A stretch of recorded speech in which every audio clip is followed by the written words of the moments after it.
Well, welcome back to Daily Kingdom Growth, where we dive into God's Word to discover His truth and purpose for our lives. I'm Mitchell Beecher, founder of Be Kingdom Builders, and today we're picking up right where we left off, Exodus 3, 4, and 5, a pivotal moment where God's rescue plan for His people begins to unfold through one unlikely hero, Moses. But first, a quick recap. Last time we explored the end of Genesis and the beginning of Exodus. Remember, 430 years have passed between Joseph and Exodus 1. We saw God's faithfulness in Joseph's story, the rise of a new Pharaoh who oppressed the Israelites because he was afraid of their multitude. And Moses was born, miraculously saved, and fled to Midian after defending his people. Now, 40 years later, God is about to call Moses into an extraordinary mission. So let's dive in.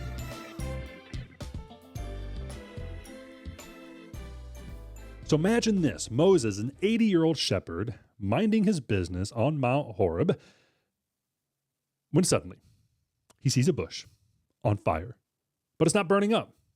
Curious, he approaches, and then God speaks. This is a holy moment. Do not come any closer, God said. Take off your sandals, for the place where you are standing is holy ground. That is Exodus 3, verse 5. God reveals his heart for his people. I have seen the misery of my people. I am sending you to Pharaoh to bring my people, to the Israelites, out of Egypt. That's Exodus 3, 7 through 10. But here's the best part. When Moses asked, well, who should I said sent me? God replies, I am who I am. And that's just not a name. It is a declaration of God's eternal, unchanging nature.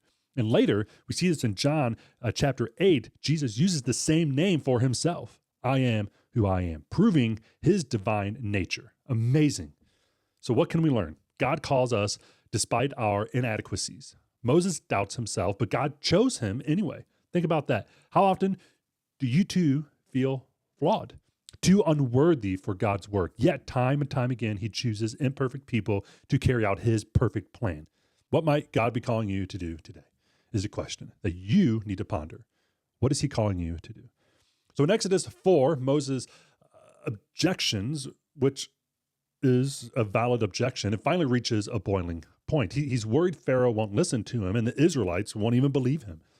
What does God do? He gives Moses 3 miraculous signs: a staff that turns into a snake, a healed leper's hand, and water from the Nile turned into blood. These signs weren't just for show. They were evidence of God's power and authority. Even then, Moses still hesitates. Exodus 4, 11 through 12. The Lord said to him, who gave human beings their mouths? Who makes them deaf or mute? Who gives them sight or makes them blind? Is it not I, the Lord? Now go, I will help you speak, and I will teach you what to say. Y'all, how often do we let our insecurities hold us back? Moses, chosen by God himself, still felt inadequate. But here's the truth. God doesn't call the equipped. He equips the called. You don't have to be perfect, just willing. And that is all he asks. So think about the times when you've doubted your abilities. Have you ever stopped to consider that those very doubts might be an opportunity for God to show his strength through your weakness? So finally, in Exodus chapter 5, Moses and Aaron is his brother. God says, take your brother Aaron and he will speak for you. They go into Pharaoh's palace. They deliver God's command. In Exodus 5:1, afterward, Moses and Aaron went to Pharaoh and said, this is what the Lord, the God of Israel, says, let my people go so that they may hold a festival to me in the wilderness. Pharaoh's response? He's defiant, accusing the Israelites of laziness, and he then increases their workload. Just imagine the frustration that they must have felt and the despair of the Israelites. They cried out to Moses, blaming him for the suffering. Here's the takeaway. Obedience to God doesn't always lead to immediate results. Sometimes the opposition intensifies before the breakthrough. When we face setbacks, it's easy to doubt God's plan. But remember this, God's timeline is always perfect, even when it's hard to see. So this chapter reminds us of Jesus, who also faced immense opposition in his mission to deliver us from sin. Just as Pharaoh hardened his heart against Moses, the world hardened its heart against Jesus Christ. Yet God's plan still prevailed then, and it is prevailing now. So today's chapters show us that God's plans are bigger than our fears, our doubts, and even our setbacks. So my challenge to you is this. Take some time today to sit, to pray, and ask, what is God calling me to do? Write down any doubts or fears you have and surrender them to him. Like, be real.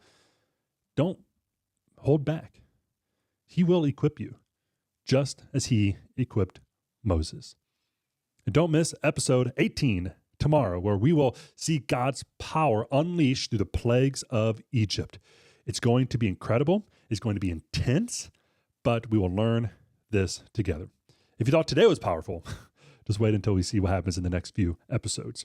If this episode encouraged you in any way, be sure to like, comment, and subscribe, and check out other free resources we have on our website at www.bekingdombuilders.com.